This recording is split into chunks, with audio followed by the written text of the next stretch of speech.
کریم نے سورہ نحل کے اندر ارشاد فرمایا من عامل صالحا من ذکر او انثی، فرمایا جو بھی اچھے عمل کرے چاہے مرد ہو چاہے عورت ہو، وہو مؤمن، شرط یہ ہے کہ مومن ہو، فلنحیینہ حیاتا طیبہ، فرمایا ہم اسے پاکیزہ زندگی عطا فرما دیں گے، حیات طیبہ دے دیں گے اسے، پاکیزہ زندگی۔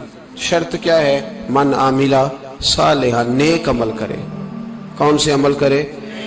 اٹھنا بیٹھنا کھانا پینا چلنا سونا جاگنا محتاط ہو اس کا، وہ نیکی کرے۔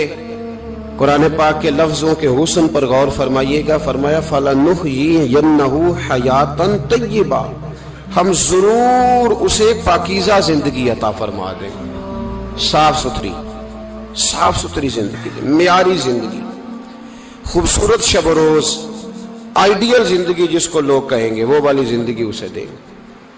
اور دوسرے مقام پر سورہ طٰہٰ کی آیت نمبر 124 میں فرمایا وَمَنْ أَعْرَضَ عَنْ ذِكْرِی، جو ہمارے ذکر سے منہ پھیرے گا، جو ہمارا کھا کے چہرہ کسی اور طرف کرے گا، جو چلے گا ہماری زمین پر لیکن توجہ کسی اور طرف ہوگی، آسمان کی چھت ہماری بنائی ہوئی لیکن اس کے خیالات کہیں اور ہوں گے، فَإِنَّ لَهُ مَعِيشَةً ضَنْكًا، فرمایا ہم اسے تنگ زندگانی عطا کر دیں گے، اس کی زندگی تنگ ہو جائے گی، اس کی معیشت تنگ ہو جائے گی۔ گناہ زندگی کو تنگ کر دیتے ہیں، نیکی زندگی میں آسانی پیدا کرتی ہے۔ آپ کو اگر زندگی میں سکون چاہیے ہو تو آپ کسی غریب کی خدمت کر کے دیکھیں، اللہ کتنا سکون عطا کرتا ہے۔ آپ بڑے پاورفل بھی ہیں، بڑے طاقتور بھی ہیں اور بڑے باوقار بھی ہیں، لیکن کسی کو گالی دے کے آپ کا دل کبھی ٹھنڈا نہیں ہوگا، تکلیف ہوگی، اس کے اندر آزمائش ہوگی۔ ڈاکٹر ریسرچ کرتے ہیں، ڈاکٹر وہ کہتے ہیں گناہ کرنے سے آدمی جسمانی طور پر کمزور ہوتا ہے، لیکن وہی عمل اگر وہ بطور نیکی کرتا ہے تو اللہ اس میں اسے قوت عطا فرماتا ہے، اسی عمل میں اللہ اسے قوت عطا کر دیتا ہے۔ میں صرف اشارہ دے رہا ہوں، اس بات کی تفصیل میں نہیں جانا چاہتا۔ میرے عزیز یہ یاد رکھیں کہ نیکی آپ کو سکون دے گی، نیکی آپ کو ٹھنڈا کرے گی۔ اللہ تبارک و تعالیٰ نے قوموں پہ عذاب نازل کیا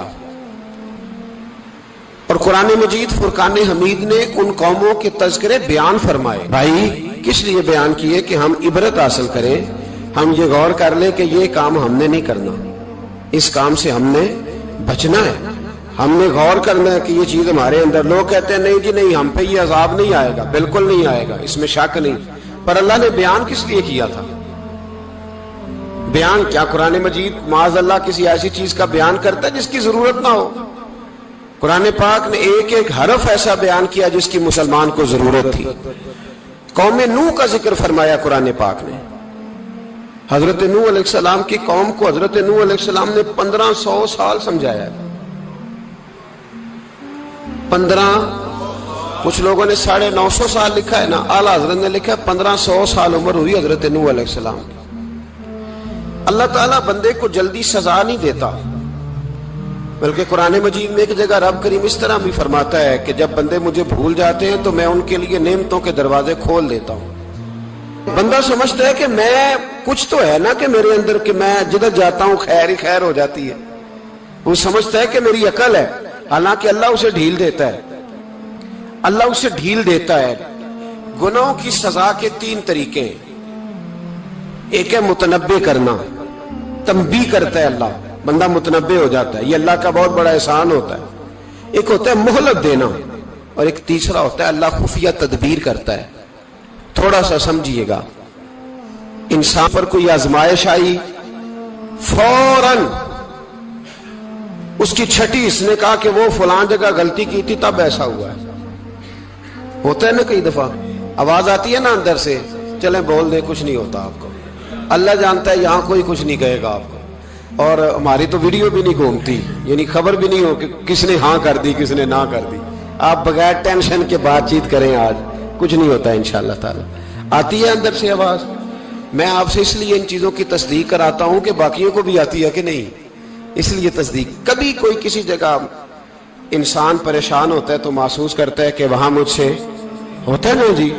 جس کو یہ نصیب ہو جائے بڑا خوش نصیب آدمی ہے. حضرت مولا علی فرماتے ہیں اگر تجھے دنیا میں سزا مل گئی تو تو بچ گیا ہے سمجھ, پھر اللہ کرم کرے گا, آخرت میں سزا نہیں دے گا. اور یہ یاد رکھ لے, وما اصابکم من مصیبت فبما کسبت ایدیکم ویعفو عن کثیر. اللہ فرماتا ہے دنیا میں تجھے جو بھی تکلیف پہنچتی ہے وہ تیرے ہاتھوں کے کرتوتوں کی وجہ سے پہنچتی ہے. ویعفو عن کثیر, فرمایا کثیر گناہ تو میں ویسے ہی معاف کر دیتا ہوں. یہ جو تیری زندگی میں دکھ ہے نا, یہ بھی میری قلیل سزائیں ہیں. یہ کثیر پر سزا, یہ قلیل ہے قلیل. یہ جو تمہاری زندگی میں تکلیفیں, انسان کو سزا ملتی. حضرت فضیل بن عیاض رحمت اللہ تعالی علیہ گھوڑے پہ بیٹھے تھے, گھوڑا شرارت کرنے لگ گیا, اچھلنے لگ گیا, کودنے لگ گیا. تو حضرت فضیل بن عیاض نیچے اترے, ایک کونے میں جا کے نماز کی نیت باندھ لی, 2 رکعت نماز پڑھی, پھر دیر تک استغفار پڑھتے رہے, روتے رہے, دعا کرتے رہے.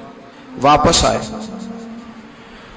خادم عرض کرنے لگے حضور سمجھ نہیں آئی, گھوڑے نے تھوڑی سی شرارت کی, وہ بدکا ہے, آپ نے اس کو چھوڑا ہے اور چھوڑ کر کے آپ نماز میں لگ گئے. تو حضرت فضیل بن عیاض فرمانے لگے جب بندہ اللہ کی نافرمانی کرتا ہے نا تو جو چیزیں اس کی فرما بردار ہوتی ہیں وہ اس کی نافرمانی کرنے لگ جاتی.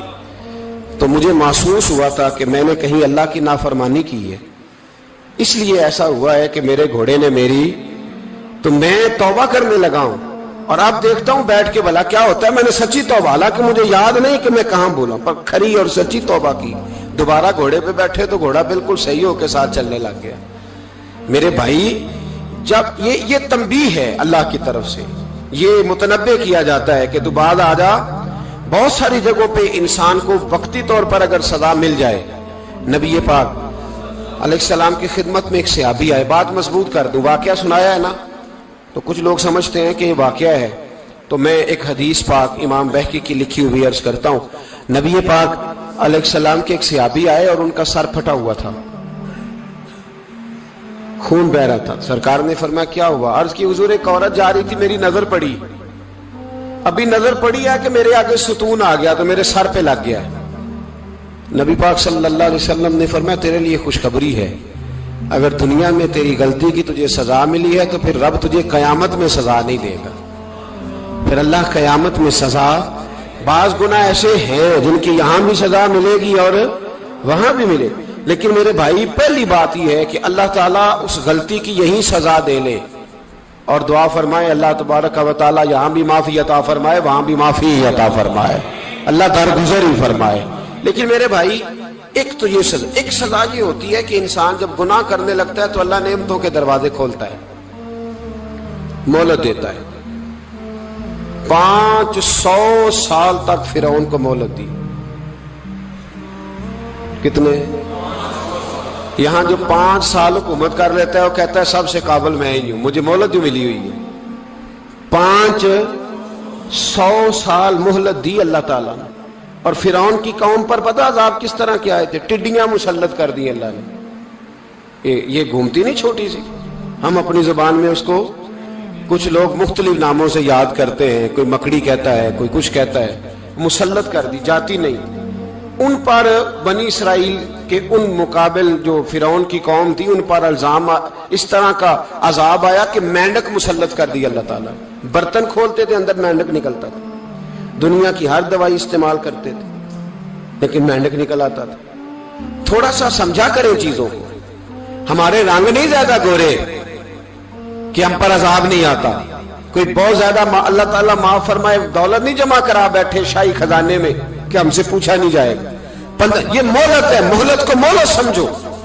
پھر جب پکڑ آتی ہے نا اللہ کریم کی, میں نے دیکھا ہے کروڑوں روپیہ, 6 اولادیں. ایک شخص کے بچے باہر سے آ رہے تھے, وہ بندہ بیمار تھا, مجھے کہنے لگا حضرت جی دعا کریں میں ان کے آنے سے پہلے مر جاؤں ورنہ آ کے مجھے مار دیں گے, دعا کریں. اتنی بے سکونی, کروڑوں روپیہ پڑا ہے تو یہ عذاب نہیں؟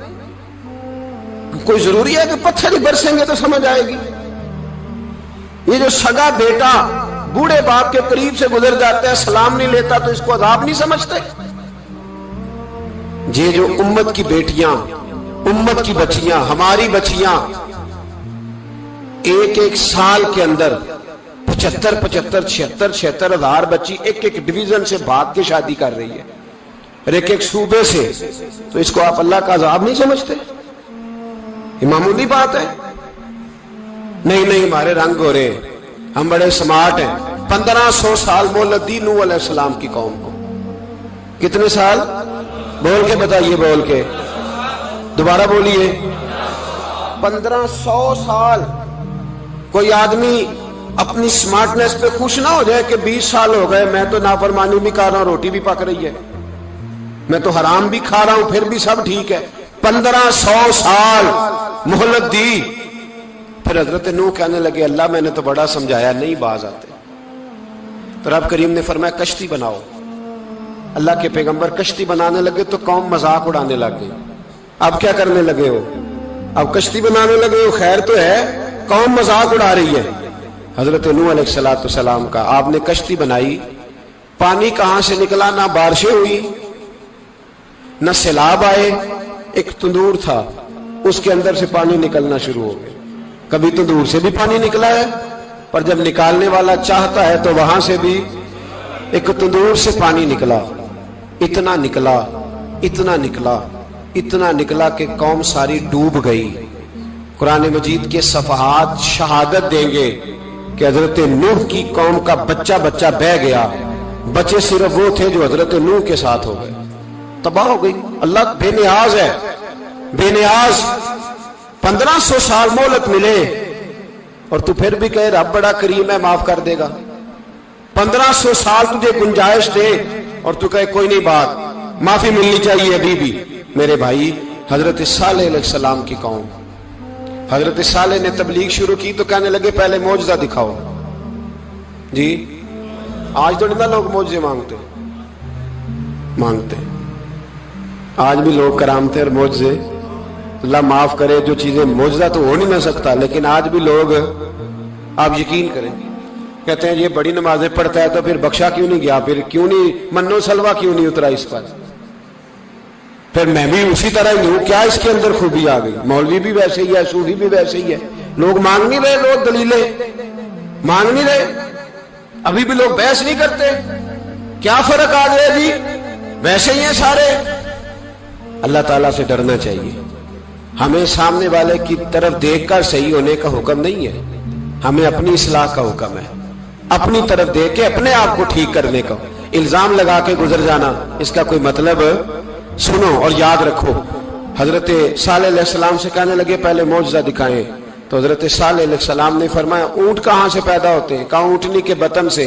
فرمایا آؤ میں تمہیں پہاڑ کے اندر سے اونٹنی پیدا کر کے دکھاتا ہوں۔ کہاں سے؟ پہاڑ کے اندر سے۔ حضرت نوح ساتھ لے کے گئے تو پہاڑ کے اندر سے اونٹنی نکلی، اور اونٹنی بھی گابن تھی، اس کے پیٹ میں بچہ، اور اونٹنی اتنا دودھ دیتی تھی کہ ساری بستی دودھ پی جاتی تھی، پھر بھی دودھ بچ جایا کرتا تھا۔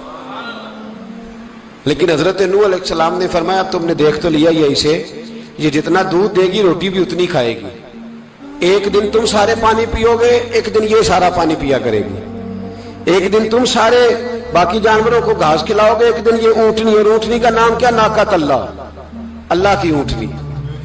کس کی اونٹنی؟ نام کیا ہے؟ اللہ کی، یہ اللہ کی اونٹنی ہے۔ تو حضرت نوح علیہ السلام کی اونٹنی، فرمایا اس کی بے ادبی نہ کرنا۔ باز نہیں آئے لوگ، باز نہیں آئے، کہنے لگا جی دودھ دینا تو ٹھیک ہے، پر یہ جو سارا پانی پی جاتی ہے نا یہ صحیح نہیں، یہ جو ساری گھاس کھا جاتی ہے یہ نہیں ٹھیک، دودھ دینا تو ٹھیک ہے پر یہ نہیں صحیح۔ آپ نے فرمایا اسے کچھ نہ کہنا، اللہ کی اونٹنی ہے۔ میں کہا کرتا ہوں ان لوگوں نے ناقۃ اللہ کی بے ادبی کی، حضرت نوح علیہ السلام کی اونٹنی کی ٹانگیں کاٹ دی، صالح علیہ السلام کی۔ اور دیکھو اللہ بڑا بے نیاز ہے، اگر پیدا کرنا جانتا ہے تو حفاظت کرنی نہیں جانتا، لیکن رب کریم نے فرمایا نہ کرنا۔ انہوں نے ان کے پیر کاٹ دیے، کانوں پہ چھریاں لگائیں۔ اونٹنی جب مر گئی، اونٹنی اللہ تبارک و تعالیٰ کی وہ اونٹنی جب مر گئی تو حضرت صالح علیہ السلام کی قوم پر رب کریم نے زلزلہ بھیجا۔ اذا زلزلت الارض زلزالہا، جب زلزلے آئیں گے اور جب ان کا زلزلہ آنا زلزلہ آتا ہے نا، کیا کرتی ہے قوم؟ لا الہ الا اللہ، لا الہ الا اللہ، کلمے جاری ہو جاتے. بلکہ ایک دفعہ ایسا بھی ہوا کہ مسجدوں میں اعلان ہونے لگے زلزلہ آ رہا ہے. جو فجر کے لیے نہیں اٹھے زلزلے کے لیے وہ بھی اٹھ گئے. جن کا دعویٰ ہے نا میری سویرے آنکھ نہیں کھلتی، ان کی لگی نہیں کتنے گھنٹے، بعد میں بھی نہیں لگی. ٹی وی پہ اعلان ہوتے رہے کوئی نہیں آ رہا، سو جاؤ چپ کر کے. لیکن آنکھ لگی. موت سے تو ڈرتا ہے، اللہ سے ڈرتا ہی نہیں. موت کا خوف ہے، رب کا نہیں. زلزلہ آیا، ساری قوم تباہ ہو گئی. بتاؤ اگر ناقت اللہ کی گستاخی ہو تو اللہ ناراض ہو جاتا ہے، اور اگر اولیاء اللہ کی ہو، اگر اولیاء اللہ کی ہو تو رب ناراض نہیں ہوتا. شرم نہیں آتی لوگوں کو داتا صاحب کی بے ادبی کرتے، شرم نہیں آتی لوگوں کو غوث اعظم کی گستاخی کرتے، حیا نہیں آتی جنہوں نے دین پھیلایا ان کی بے ادبی. میں درد سے کہتا ہوں، رو کے کہتا ہوں، اور اگر کلیجہ پھٹ سکے تو میں دکھاؤں زخم کتنے. ایک حج کے موقع پر ایک بابا جی، اس سال 4,80,000 روپے کا پرائیویٹ حج تھا، اور بابا جی کی کیفیت کمزور تھی، بیچارے بیمار تھے. اس کے باوجود وہ گئے. بوڑھے آدمی، جا کے بیٹھیے، بزرگ، اور کتنی مشکل ہے وہاں منا، مزدلفہ، عرفات، طواف زیارت. کتنا مشکل کام ہے طواف زیارت کرنا، طواف وداع کرنا. کس کٹھن سے حج کیا، بڑھاپے میں پیسے بھی لگائے. اور جب وہ روضہ رسول پہ گئے صلی اللہ ہو، اور انہوں نے جا کے نبی پاک صلی اللہ علیہ وسلم کے روزے کی طرف منہ کر کے درود شریف پڑھا تو ایک ملا نے اٹھ کے کہہ دیا تو مشرک ہے. تو میری روح کانپی. میں نے کہا تجھے شرم نہیں آئی، حیا نہیں آئی؟ اس کی عمر دیکھ، کس بڑھاپے میں کہاں سے چلا، کہاں آیا. یہ مشرک ہوتا تو کسی مندر میں جاتا، یہ مشرک ہوتا تو کسی گرجے میں جاتا. یہ مشرک نہیں، یہ مومن ہے. اور یہ وہ والا مومن ہے جس کے سینے میں دل جب دھڑکتا ہے تو خالی دھڑکتا نہیں، ساتھ وہ محمد عربی پہ درود و سلام بھی پڑھتا ہے. شرم نہیں آتی لوگوں کو؟ اتنی بڑی گستاخی کرتے. جو روضہ رسول پہ آیا مشرک ہے. میں نے تو ایک مولوی کو صاف صاف کہا تھا، میں نے کہا اگر میں مشرک ہوں تو نکالو، مشرک کا داخلہ تو یہاں ویسے ہی منع ہے. شرم نہیں آتی؟ اپنی زبان کا ایک پاس کرو کچھ. اتنا ظلم، اتنی بڑی فرقہ واریت امت میں، اتنا امت کو تقسیم کرتے ہو، تمہیں شرم نہیں آتی؟ جہاں سے اتحاد کا پیغام دینا چاہیے وہاں سے تم لوگوں کو فرقے کا پیغام دیتے ہو، ایک مقصود فرقے کی تبلیغ کرتے ہو. خدا را، تو میں کہہ رہا ہوں ناقت اللہ کی بے ادبی پہ عذاب آتا ہے تو اولیاء اللہ کی بے ادبی میں نہیں آتا. داتا صاحب ساری دن کی تبلیغ کرتے رہے، ایک آدمی نے اٹھ کے کہہ دیا جناب وہ تو شرک کا اڈا ہے، تو رب کریم ناراض نہیں ہوتا ان باتوں سے؟ ہمیں خیال کرنا چاہیے، اللہ سے ڈرنا چاہیے. ان چیزوں سے عذاب آتا ہے اور آ رہا ہے. اللہ تعالی ہمیں محفوظ فرمائے. اللہ ہمیں اس سے، قوم لوط پہ بھی عذاب آیا. ہم جنس پرستی، مرد مردوں سے بدکاری کرتے ہیں. حضرت نوح نے سمجھایا کہ یہ کام درست فطرت کے خلاف ہے، یہ کام درست نہیں. جب انسان یہ کام کرتا ہے تو زمین اور آسمان کانپتے ہیں. اب میں کیسے کھول کے بتاؤں؟ میرے پاس اعداد و شمار ہیں کہ پاکستان کے اندر اس کام کی کیفیت کیا ہے اور کس طرح کر کے لوگ، میں تو رونا روتا رہتا ہوں داڑھی کا. لوگ کئی دفعہ کہتے ہیں حضرت صاحب پہلے بھی آئے تھے تو داڑھی کی بات، پھر بھی آئے تو داڑھی کی بات. تو میں رونا روتا ہوں، اس لیے روتا ہوں کہ جو کلین شیو نوجوان ہوتا ہے وہ امرد کے حکم میں ہے، اس پر وہی حکم لگتا ہے جو عورت پہ لگتا ہے. اس کے ساتھ مرد کا اٹھنا بیٹھنا اسی طرح ناجائز ہے جس طرح عورت کے ساتھ. حضرت جنید بغدادی رحمت اللہ تعالی علیہ کے سامنے ایک شخص نے کہا وہ کتنا خوبصورت نوجوان جا رہا ہے، تو آپ فرمانے لگے تو حافظ قرآن نہیں؟ کہا ہاں. فرمانے لگے جا اپنے حفظ کی خیر بنا. وہ شخص کہتا ہے میں نے اس بغیر داڑھی والے کلین شیو نوجوان کو بری نظر سے دیکھا، مجھے قرآن پاک ہی بھول گیا، سارا قرآن پاک بھول گیا. اور کتنے سال میں دعائیں کرتا رہا، بیت اللہ کے طواف کرتا رہا، میں یاد بھی کرتا تو نہیں ہوتا. کیسے؟ اب تو ہمارا نعت کہاں بیوٹی پارلر سے ہو کے آتا ہے. ہم کسی اور کو کیا پیغام دیں؟ وہ پیغام، وہ نظام، وہ طریقہ کار جس کا حکم تھا شریعت میں. قوم لوط پر عذاب آیا. صحیح بیٹھتے ہوں گے بچے جو موٹر سائیکلوں پہ بیٹھتے ہیں. میں نے گجرانوالہ کی سڑکوں پہ بچوں کو، نوجوانوں کو جو تماشے کرتے سرے عام دیکھا ہے تو مجھے ڈر لگتا ہے. اور کوئی روکنے والا نہیں، شغل ہو رہا ہے، ہنس رہے ہیں، اور سامنے عورتیں بھی ہیں، سب ہو رہا ہے۔ کتنی تکلیف کی بات۔ حضرت نوح کی قوم یہ کام کرتی تھی، قرآن پاک نے بیان کیا ہے۔ حضرت نوح نے سمجھایا، فرمایا رب کریم نے تمہیں اپنی خواہش پوری کرنے کے لیے جائز طریقہ عطا فرمایا، عورتوں سے نکاح کرو، اور اس نکاح کی برکت سے جو اللہ تمہیں اولاد دے گا اس کو اللہ تبارک و تعالیٰ تمہارے لیے باعث بخشش بھی فرمائے گا۔ لیکن جب قوم نہ مانی تو جو قوم میں لوط کا عمل کرے اس کا علاج قرآن نے بیان فرمایا کہ آسمان سے پتھر برسیں گے، پھر پتھر برسے،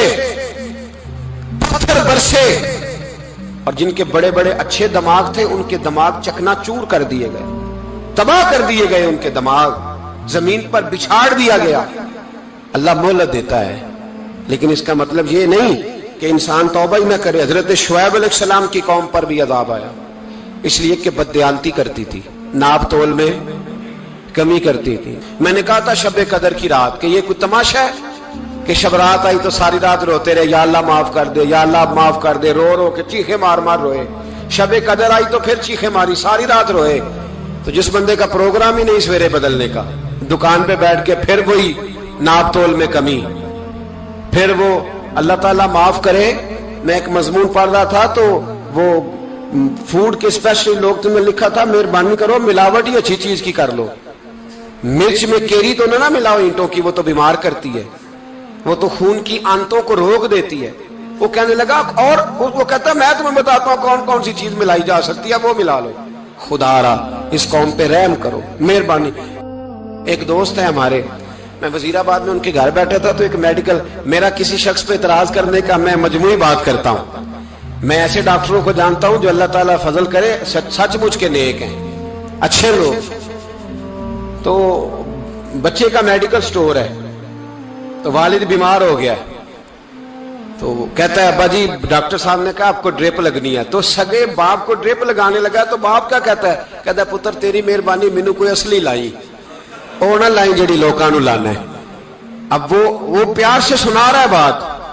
میں نے اسے کہا کہ یہ تو ڈوب مرنے کا مقام ہے نا، ڈوب مرنے کا مقام، کہ جس ملک کے اندر دوائی بھی صحیح نہ بکے، اصلی نہ ملے دوائی بھی، اور پھر وہ قوم کہے کہ ہم نے تو پورے روزے رکھے، ہم نے تو بڑا صدقہ اور خیرات کیا، دوائی بھی اصل نہ ملے۔ جناب شعیب علیہ السلام کی قوم ناپ تول میں کمی کرتی تھی، تو اللہ تبارک و تعالیٰ نے ان پر بتا عذاب کس طرح کا بھیجا، شدید گرمی ہوئی۔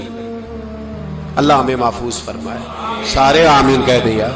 دیکھیں کتنا اچھا موسم کر دیا رب کریم، اللہ ہمیں محفوظ فرمائے، اللہ رحمت فرمائے۔ شدید گرمی کی لہر آئی، باہر اتنی گرمی ہوئی کہ لوگ اپنے گھروں میں گھس گئے۔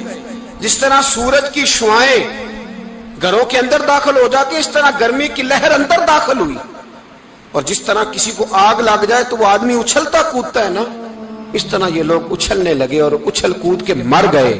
جرم کیا تھا؟ ناپ تول میں کمی کرتے۔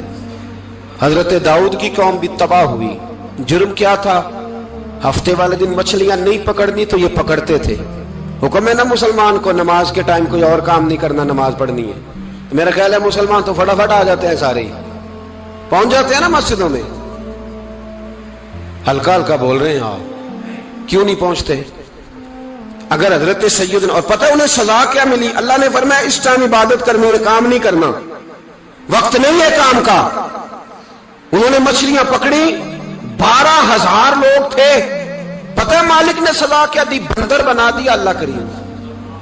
قرآن مجید کا پہلا سپارہ پڑھے، فَجَعَلْنَاهَا نَكَالًا لِمَا بَيْنَ يَدَيْهَا وَمَا خَلْفَهَا۔ اللہ فرماتے ہیں پچھلوں کے لیے بھی عبرت بنا دیا، بعد والوں کے لیے بھی عبرت، نشان عبرت بنا دیا۔ بندر بن گئے، اور جو ان کے دوست جو بچ گئے تھے ان کے پیر چومتے تھے، روتے تھے۔ 3 دن بندر بن کے زندہ رہے، پھر اللہ نے سب کو اجتماعی موت دے دی۔ تو اگر مسلمان سے اللہ کہے کہ نماز کے ٹائم کاروبار نہیں، جمعے کے ٹائم کاروبار، تو مسلمان کہتا ہے نہیں مجھے مہلت ملی ہوئی ہے۔ یہ تو اس وقت پتہ چلتا ہے نا جب بچے ڈیوٹی لگاتے، ہاں ہاں ہاں عذاب آتا ہے، اس وقت پتہ چلتا ہے۔ میں نے دیکھا یہ منظر، اس وقت پتہ چلتا ہے جب بچے کسی ملازم 6,000 کے کی ڈیوٹی لگاتے، کہتے ہیں ابے کا دھیان رکھنا، ہم دکان پہ بیٹھنے لگے۔ پھر اسے سمجھ آتی ہے اگر میں نماز کے ٹائم مسجد میں ہوتا تو آج میری اولاد میری خدمت میں ہوتی. میں نماز کے ٹائم مسجد نہیں گیا تو بچوں نے 6,000 کا ملازم بٹھایا ہے, ابا جی کا خیال رکھ, ایک نرس بلائی ہے, تو خیال رکھ. کدھر ہوتے ہیں مسلمان نماز کے ٹائم؟ ایک عیسائی نے اعتراض کیا ہے, سنیں, وہ کہتا ہے مجھے لگتا ہے مسلمانوں کے 3 خدا ہیں. مسلمان اڑ گیا, کہنے لگا نہیں ہمارا تو ایک ہے. کہا نہیں 3 ہے. معاذ اللہ استغفر اللہ, ہمارا ایک ہے. کہنے لگا نہیں میں ثابت کرتا ہوں, ایک تمہارا خدا 5 نمازوں کا ہے, ایک رمضان کا ہے, ایک عید کا ہے. لگتا ہے معاذ اللہ عید والا زیادہ تگڑا ہے, تم زیادہ آتے ہو. رمضان والا لگتا ہے اس سے کچھ کمزور ہے, تم تھوڑے آتے ہو. اور 5 نمازوں والا شاید سب سے کمزور ہے. بات عقل کی ہے کہ نہیں؟ اس نے اعتراض ٹھیک کیا. تو مسلمان کو چاہیے نا خیال کرے. ایک یہودی نے لکھا تھا, اس نے کہا تھا جس دن مسلمانوں کی تعداد فجر کی نماز میں اتنی ہو گئی جس دن جتنی جمعے میں ہوتی ہے, اس دن نہ کوئی یہودی سازش کرے گا نہ کوئی عیسائی تلوار نکالے گا. شرط یہ ہے کہ یہ اسی طرح فجر پڑھنے آئے جس طرح جمعہ پڑھنے آتے ہیں. تو پھر کوئی شخص بھی ان کو کسی جگہ شکست دے سکتا تو اپنے ہمارے گناہ ہمیں پریشان کرتے. یہ جتنی آزمائشیں ہیں ان کے پس منظر میں گناہ ہیں. ہماری زندگی کے اندر جتنی تکلیفیں, ہماری پریشانیوں کا سبب ہم خود ہیں. بہت ساری جگہوں پہ ہم غلطی کرتے ہیں, اس کی ہمیں سزا ملتی, غلطی کی سزا. ایک نوجوان نے مجھے بڑی گہری بات سنائی, میرا قریبی تعلق تھا. کہنے لگا گھر میں بڑا مسئلہ ہے, بڑی پریشانی ہے, ماں اور بیوی کا ماحول اتنا سخت ہو گیا ہے کہ نمٹ نہیں سکتا. آپ یقین کریں میں نے ڈیٹیل سے ساری چیز کو سٹڈی کیا, میرے پاس اتنا وقت نہیں ہوتا, پھر بھی میں نے اس فیملی کو پورا پڑھا. تو غلطی نوجوان کی نکلی, نہ اس پہ اماں اعتبار کرتی ہے نہ بیوی اعتبار کرتی ہے. اس نے جھوٹ بول بول کے اس طرح کی ماحول پیدا کر دیا ہے کہ کوئی اس پر اعتماد کرنے کو تیار ہے. اگر آپ ناراض نہ ہو تو ایک بات کروں, پتہ ہے گھر میں ماحول کب خراب ہوتا ہے؟ باہر والے ہماری تقریر سنتے ہیں, گھر والے ہمارا عمل دیکھتے ہیں. جب وہ دیکھتے ہیں نا کہ یہ کس طرح کا شخص ہے, اس کے رویے, اس کا کردار, اس کا لب و لہجہ کتنا برا ہے اور یہ کردار کا کتنا کمزور ہے. اعلیٰ حضرت فرمایا کرتے تھے نیک وہ ہوتا ہے جس کی تنہائی صاف ستھری ہوتی ہے. اس لیے ماحول بگڑ جاتا ہے. یہ جو ہم کہتے ہیں نا میرے سجن بڑے بنتے ہیں پھر ٹوٹ جاتے ہیں, کچھ لوگ ایسے ہوتے ہیں جو ان کے پاس جاتا ہے انہی کا ہو جاتا ہے. وہ کہیں اور کے قابل کیوں بھلا؟ اس لیے کہ ان کے کردار میں ٹھنڈک دیکھتا ہے, ان کے لب و لہجے میں مٹھاس دیکھتا ہے, اس شخص میں اتنی خوبصورتی دیکھتا ہے کہ اسی کا بن جاتا ہے. حضرت ابراہیم بن ادم کے پاس ایک نوجوان آیا, کہنے لگا میں گناہ کرنا چاہتا ہوں. فرمانے لگے بالکل کر, اللہ کا دیا ہوا رزق کھانا چھوڑ دے اور گناہ کر. کہنے لگا یہ نہیں ہو سکتا. فرمانے لگے چل پھر اس طرح کر, رب کی زمین پہ نہ رہ, کسی اور کی زمین پہ چلا جا. کہنے لگا یہ بھی نہیں ہو سکتا. فرمانے لگے چل اللہ کی چھت سے نکل جا. کہنے لگا یہ بھی نہیں ہو سکتا. تو آپ رو پڑے. فرمانے لگے پھر جناب اسرائیل جب آئیں تو ان سے کہنا مجھے 2-3 سال کی مہلت دے دے, پچھلی میری گناہوں میں گزر گئی, میں ذرا 3 سال عبادت کر لوں. تو وہ شخص بھی رونے لگا, کہنے لگا حضور وہ مہلت نہیں دیتے, وہ جب لینے آتے ہیں تو پھر لے کے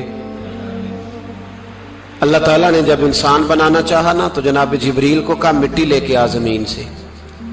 حضرت جبریل نے مٹی پہ ہاتھ ڈالا تو باقی کی مٹی رونے لگ گئی, اسے جدا نہ کر. تو جناب جبریل چھوڑ کے چلے گئے. حضرت میکائیل کو بھیجا مٹی لا, مٹی پہ ہاتھ ڈالا تو باقی کی مٹی رونے لگ گئی, چھوڑ کے چلے گئے. جناب اسرائیل کو بھیجا, مٹی پہ ہاتھ ڈالا تو باقی کی رونے لگ گئی, چھوڑ کے نہ جاؤ. تو حضرت اسرائیل فرمانے لگے تیرا رونا دیکھو کہ رب کا حکم دیکھو. وہ لے گئے, جب پیش کی تو رب کریم نے فرمایا اسرائیل جان نکالنے کی ڈیوٹی بھی تیری, تو مٹی کو لے آنا, باقی مٹی روتی بھی رہے تو روتی رہے. جب میرا فیصلہ آ جائے تو پھر اس میں کوئی گنجائش, ہم کھاتے بھی اللہ کا ہیں, نافرمانی بھی اس کی کرتے, زمین پہ بھی اس کی چلتے ہیں, نافرمانی بھی اس کی کرتے, حکم کسی اور کا مانتے, چھت پہ رب کریم کی رہتے. اس طرح نظام نہیں چلتا. میرے بھائی یاد رکھ لو, گناہوں کی سزا ملے گی, زندگی تنگ ہو جائے, یہاں بھی آزمائش ہوگی اور وہاں بھی. میں نے درس پہ کہا تھا, پھر بات کہتا ہوں, یہ میں اپنے لیے کہہ رہا ہوں, توجہ ہے میری بات پر. دعا فرمایا کرے کہ جو کچھ ہم نظر آتے ہیں اللہ ہمیں ویسا بننے کی توفیق بھی عطا فرما. اللہ ویسا بننے کی یہ مشکل معاملہ ہے, مشکل. دیکھیں نا, ایک آدمی سیاستدان ہے, اس نے بڑے اچھے نعرے لگائے, انقلاب آ جائے گا, میں غریب کا بھلا کر دوں گا, میں یتیموں کے سر پہ ہاتھ رکھوں گا, میں مجبوروں کی مدد کروں گا, میں دکھیوں کی مدد کروں گا, مزدوروں کو. اس نے اچھے اچھے نعرے سکھائے, اچھا اس نے پیغام دیا. اندر اس کے یہ تھا کہ اقتدار ملے گا تو مرضی کروں گا. لوگ اس کے گرد بھی گئے, اس کی گاڑی کے پیچھے بھی بھاگے, لوگوں نے اس کے نعرے بھی لگوائے, جیب سے پیسے لگا کے اس کے پوسٹر بھی شائع کیے. لوگ اس کے گرویدہ ہو گئے. لوگوں نے پوری, اور میری قوم نے تو بیچاری نے کئی دفعہ دھوکے کھائے. جس نے نعرہ لگایا غریب اسی کے پیچھے مسیحا بن کے چل پڑا. آج دھوکہ دے لیا, لوگوں کو پیچھے لگا لیا. یہ بتاؤ اگر راز کھل جائے, اگر راز کھل جائے کہ یہ دھوکہ دے رہا ہے, یہ فریب کر رہا ہے, تو لوگ اس کا کیا حال کریں گے؟ یہ راز قیامت میں کھل جائے گا. قیامت میں یہ راز یہ کھل جائے گا, کھل جائے گا. یہ دھوکے باز تھا. اذا زلزلت الارض زلزالہا, جب زلزلہ آئے گا جیسے اس کا آنا ٹھہرا. واخرجت الارض اثقالہا, زمین اپنے بوجھ باہر نکال دے. اس سے مراد کیا ہے کہ زمین پہ جو جرم ہوئے زمین بتا دے گی, باہر نکل آئے. وقال الانسان ما لہا, انسان کہے گا اسے کیا ہوا, یہ تو سب کچھ بتا رہی. بوجھ باہر نکال دے گی. ایک آدمی پیر طریقت بن کے بیٹھ گیا, جبہ کبہ پہن کے, بڑی پگڑی باندھ کے بیٹھ گیا, اچھی اچھی نیک باتیں بتانے لگا. لوگ اس کی دست بوسی کرنے لگے, ہاتھ چومنے لگے, پیچھے لگ گئے, خدمت کرنے لگے, جیب سے نذرانہ دینے لگے. اس کے نام پر لوگ اپنی جیب سے لنگر پکانے لگے, خانقاہ کی خدمت ہونے لگی. مہمان اس کے آتے, نوکری کوئی اور کرتا. میں نے کہا تھا شاید اپنے لیے کہہ رہا ہوں. ڈیوٹیاں لوگ کرنے لگے, حالات بدلنے لگے. لیکن اس کے اندر تو چور تھا, وہ تو دکاندار تھا. تو یہاں جو اس کے پیچھے لگے تھے وہ تو سچے تھے, انہیں تو اجر ملے گا. لیکن اس کا جب راز کھلے گا تو بڑی رسوائی ہوگی. اس کا جب راز کھلے گا تو بڑی. ایک میری طرح کا دیندار تھا, جو چہرے کا تو نیک تھا, اندر پتہ نہیں کیا کچھ تھا. ایک طوائف گزر رہی تھی, اس نے اس کو تبلیغ کر دی. کہنے لگا بس کر دے, سیانی بن جا. تو کسی دانشور میں لکھا ہے اس نے بڑا سخت جواب دیا. اس عورت نے کہنے لگی بابا میں تو جو ہوں وہ نظر بھی آ رہی ہوں, تو بتا جو تو نظر آتا ہے وہ تو ہے کہ نہیں. اس بندے نے چیخ ماری اور بے ہوش ہو کے گر پڑا.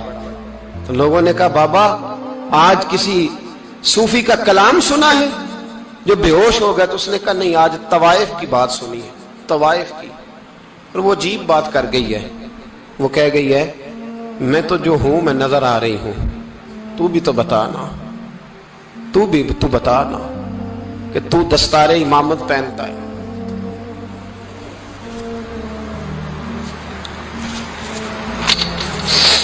تو بتا, تو جو کہلاتا ہے تو وہ ہے کہ نہیں. یہ وقال الانسان ما لہا, یہ راز قیامت میں کھلے گا. ہم جو کچھ بتا رہے ہیں نا اپنی زبانوں سے, ہمیں اپنے گناہوں کا احساس ہونا چاہیے. ایسا نہ ہو کہ جب سزا ملے تو پھر اس طرح کی ملے کہ دوبارہ کسی کو کوئی منہ دکھانے کے قابل نہ رہے. میرے بھائی یاد رکھیں اور سمجھیں, گناہ انسان کی زندگی کو تنگ کرتے ہیں. میرے نبی پاک علیہ السلام نے فرمایا جب تو جھوٹ بولتا ہے تو تیرے فرشتے کرامن کاتبین سائیڈ پہ ہو کے کھڑے ہو جاتے ہیں. جب تو زنا کرتا ہے تو تیرے اندر سے ایمان نکل جاتا ہے. اور نبی پاک علیہ السلام نے فرمایا جب میری قوم میں ناانصافی عام ہو جائے گی تو قتل بھی عام ہو جائے گا. اور سن لو, لکھ لینا یہ حدیث دل کی تختی پر. نبی پاک علیہ السلام نے فرمایا جب میری قوم میں بے حیائی اور بدکاری عام ہو جائے گی تو 2 سزائیں اللہ دے گا. ایک تو جوان موتیں آئیں گی, جوان بچے کچھ بھی نہیں دیکھا چلے گئے. اور دوسری سزا اللہ یہ دے گا کہ ایسی بیماریاں آئیں گی جن کا علاج نہیں ملے گا, ایسے امراض پھوٹ پڑیں گے. اگرچہ میں آپ کو ایسی تقریر بھی سنا سکتا تھا جس پہ آپ بہت زیادہ محظوظ ہوتے, پر میں نے اس جمعے میں ایسا موضوع چنا ہے جس کا ہمیں خاص ضرورت ہے. بھائی دیکھے تو صحیح, کہیں ایسا تو نہیں کہ ہم ان عیبوں میں مبتلا ہیں. میرے نبی کریم علیہ السلام نے فرمایا جب تم نیکی کا حکم دینا اور برائی سے منع کرنا چھوڑ دو گے پھر اللہ تم پر ظالم حکمران مسلط کرے گا.